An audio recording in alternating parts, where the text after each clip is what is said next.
in a nutshell, I feel like I've always been a writer, right? Like I told stories when I was younger. I used to write like little plays, like from fourth grade on. You know, my parents had an old typewriter that was not electric, so I was sort of always picking away at my stories.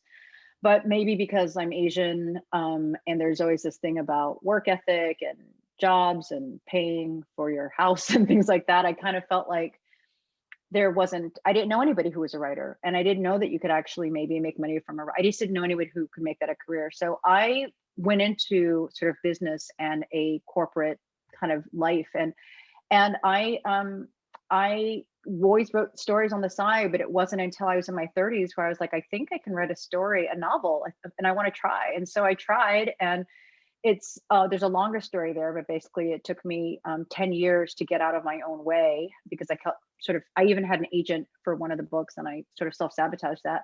But I finally went for it, and I was around 32. And one thing that I guess if I leave you with anything with this, is that my life at that time was really chaotic, and we were really, really, really broke, and it was really a hard time.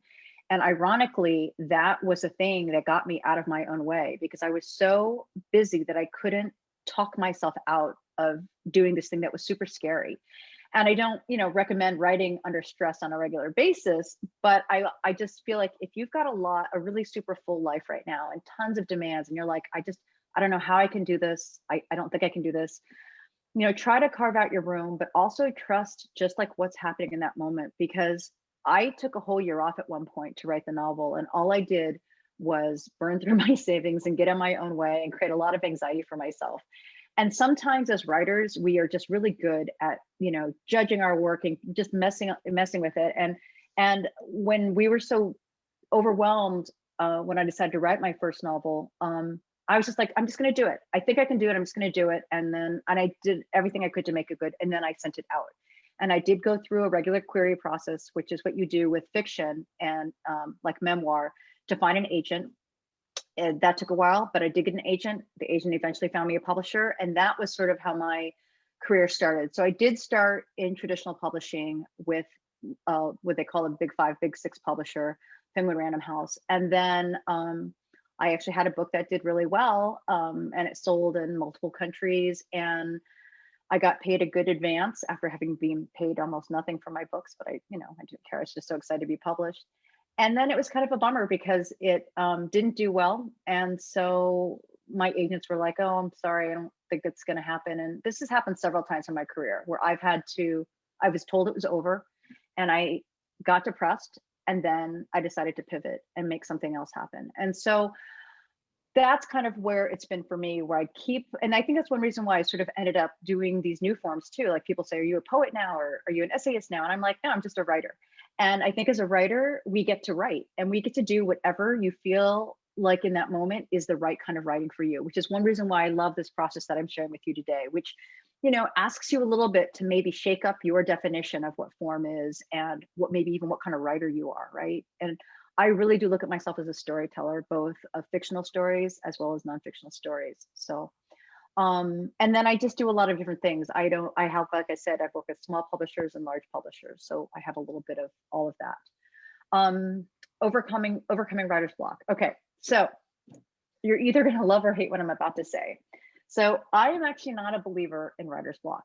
I am, however, a believer in not being able to get something done and not being able to finish a project and talking yourself out of projects and self-sabotage and all this stuff. Writer's block, the way we've traditionally defined it, at least, is that you don't know what to write, or you don't know what to do. I look at it more as like you just don't know what to do. And actually, I think it's actually you do know what to do. You either just haven't figured it out yet, like it hasn't presented itself to you, or you kind of know it and you just don't want to do it. That's actually the kind of writer's block I have, where I'm like, oh, I know I need to redo that scene, and I just don't want to redo that scene because it's painful and it's hard, and I don't want to put all this emotional energy into fixing it and then have it not work.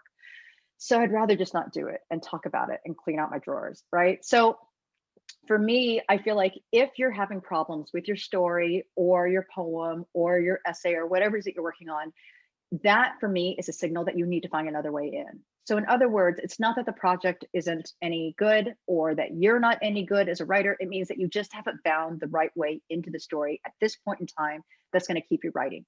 So you can do things like this thing that we're talking about, where you're flipping forms, where you maybe, or you're having a conversation with a character, like all these things that you hear, they act, some of them actually work. And the whole point is not that, okay, you're going to include that in your book, but that you're going to stop thinking or approaching a problem or the story in a way that you might have in the past. And then, which means that you're also going to be applying the same rules to that, the same structure to that. And you've already proven that's not working because you're stuck. So say, okay, well, none of that has worked. So forget that. How else can I come in from this way? Can I come in from this way? How else can I do this, right?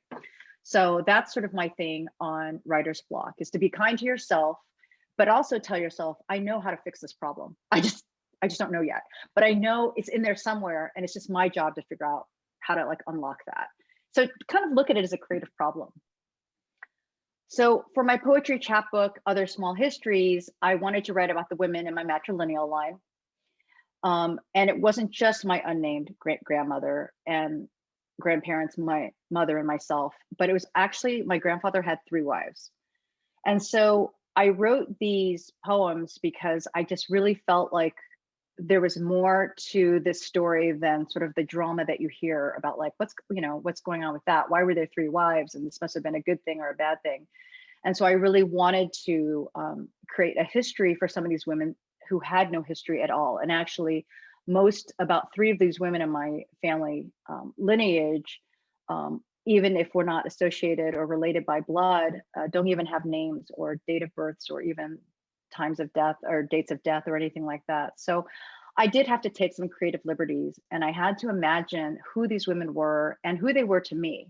One of the things I'd received feedback on was why it felt so important for me to write about women who weren't actually related to me by blood. And all I can say is that they are part of my story, and they're part of my, I guess, my blood lineage from that perspective, but I don't see them as anything other than family. And I don't necessarily mean that in a warm, fuzzy way. I just mean that in a way that we have this connection, and I'm really interested in trying to figure out what that is. So the story that I'm about to read you is like actually many of the stories in my family line, which ends with loss and unknowing. And it's going to be, the piece I'm reading is called Totem. It's about my grandfather's first wife, and that was an arranged village marriage. And nobody, including my grandfather, he had returned to university the day after his wedding ceremony, which he didn't even know about until he showed up in the village to visit his family. But he was there long enough, I think like 24, 48 hours. It was very, very brief. Slept with a new wife. She actually got pregnant, and he never returned to the village. So he didn't know whatever happened to her or the baby girl that she gave birth to, who, as the story goes, had passed away. And so that has always kind of affected me, and I wanted to spend time with that. So this is Totem. Here are the items she brings to her husband's home: clothes, a silver comb, a pair of ivory chopsticks, a small ring set with an orb of carved jade. Not for the family, her mother whispers, to keep for you, just in case. Her father has disappeared without a goodbye. Maybe he went to the tea house or for a walk along the river, skipping the flat, smooth stones across the water. Maybe he is haggling for 5 more jean of coal briquettes for the winter. Already, she's becoming a faint memory. Her husband-to-be is an intellectual from a good enough family. Later, alone in that strange bed, she will pull the ring from her underclothes and slip it onto her finger, raise it to her lips. She searches for home with each probe of the tongue. She will wonder if she can swallow it whole. So that piece was 145 words. And the prose poems in my chapbook range from about 115 words to 300 words. So that, in a nutshell, is at least how I work and define micro memoirs, and the different ways they can look, and sort of the passage of both time and emotional arc that I tried to capture in those few sentences. For this next prompt, I want you to write about somebody in your lineage. It could be by blood or by choice or by inspiration. Like if there's somebody who creatively you really connect to, and you feel like she's somebody that she's the reason why I write. And I use her life and her example as a testament to my own and my own ability. However you want to do that, go for it. You can explore your connections with this person. All of the excerpts that I read share one thing in common, and that's emotional truth. So that's what we're going to go for here. So a small revealing of yourself or somebody in your life. Okay. So what I want you to do is I want you to think, what is the first line of a poem or essay about your family history or artistic lineage? Right. So what would be the first line of a poem or essay about your family history or artistic lineage? And once you have your first line, I want you to just keep going, either as a poem or as a piece of prose, and just kind of tell yourself in the back of your mind, I have a max word count of 300. If you end up with 25 words, that's fine. But just tell yourself that that's the container you're working with. And then when you feel done, title the piece. And if you'd like, you can drop it in the chat, and we'll write for about 10 minutes.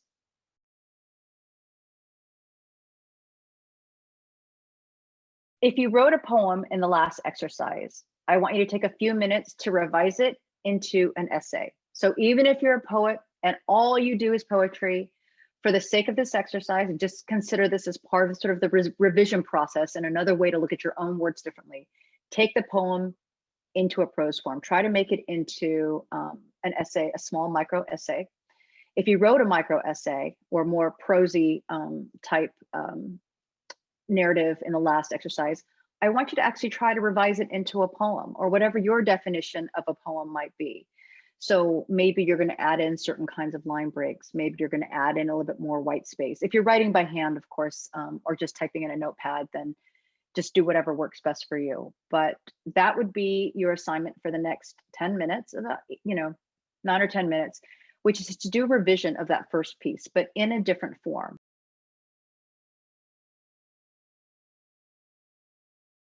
So the final step in this is to take the second piece and revise it back into the current form. Now, you're not going to look at the first thing that you wrote. You're not going to look at that and revise that. You're going to take the second piece that you wrote. If it was a poem, you're going to put it back into a prose form. If it was a prose piece, you're going to put it back into a poetic form. You're not going to refer back to that first piece. You're just going to let that piece stay parked over here. Okay. And then, so just move it back into that form. Then when you're done, you can compare all three versions and see which one you like best. I really recommend, if you haven't already, and you guys know who I'm talking about when I say this, if you haven't titled your work, even if it's rough, I'm a big believer in titles and working titles. So if you haven't titled your work, please just drop a title in there, even if you have in parentheses working title, which is your cue that it may change. And if all three pieces have different titles, that's great. If they're, even if they're all similar, don't worry about it. But go ahead and do that.